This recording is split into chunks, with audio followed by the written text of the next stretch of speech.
दिन में तू ना हो वो दिन ही नहीं, जिस जीवन में तू ना वो जीवन नहीं। उत्पत्ति 20 अध्याय का 12 वचन।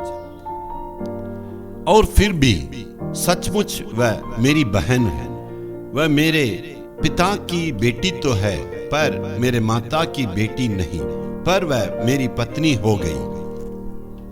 इब्राहिम कहता है इस गांव में, इस शहर में इतना दुष्ट लोग हैं, यहाँ पर बच के निकलना संभव नहीं है, साधारण रूप से यहाँ जी नहीं सकते हैं। इसलिए वो कहता है अपनी पत्नी से तुम्हें झूठ बोलना है। और इब्राहिम ने वहां आके कहता है ये मेरी बहन है, और झूठ बोलने के चलते उस जहां से उस पत्नी को, इब्राहिम की पत्नी को वहां से ले गए। यानी वहां पर चारों तरफ रहने वाला ठीक नहीं है। मेरे प्यारों, आपके चारों तरफ के रहने वाले पवित्र लोग हैं, अपवित्र हैं, इस पर थोड़ा से ध्यान देना है। जहां आप काम करते हैं, जहां आप बिजनेस करते हैं, जहां रहते हैं, और लोगों के बारे में थोड़ा सोच विचार करना, वो कैसे झूठ बोलते हैं, उनके चाल चलन ठीक नहीं है, उनके जैसे हमें नहीं करना है। हमें सावधान रहना चाहिए। हम पवित्रता में कभी भी समझौता नहीं करना है।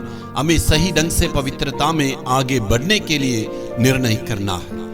यहाँ इब्राहिम कहता है वो मेरी बहन तो है, आधा सच कहता है, मेरे पिताजी की बेटी लेकिन मेरी माँ की नहीं। यानी इब्राहिम के पिताजी के 2 पत्नी थी, उसका दूसरा पत्नी की ये बेटी है, इसलिए वो कहता है मेरा बहन भी है और मेरा पत्नी भी है। लेकिन परमेश्वर ने उस राजा को चेतावनी दी, पाप करने के लिए रोक दिया।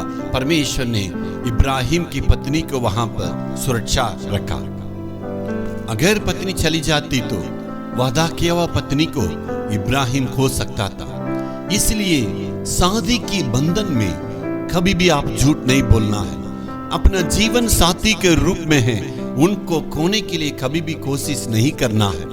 किसी भी हालत में पत्नी से आप झूठ नहीं बोलना, सच बोलना है। और लड़ाई झगड़ा आ गई तो तलाक देने के लिए कोशिश नहीं करना। जब शादी के वक्त में हम वादा करते, सुख में दुख में और मृत्यु के समय तक हम एक साथ रहेंगे। मेरे प्यारों, कुछ भी आए, तकलीफ आए और परिस्थितियां ठीक नहीं है, लेकिन किसी भी हालत में पत्नी को कभी नहीं छोड़ना है।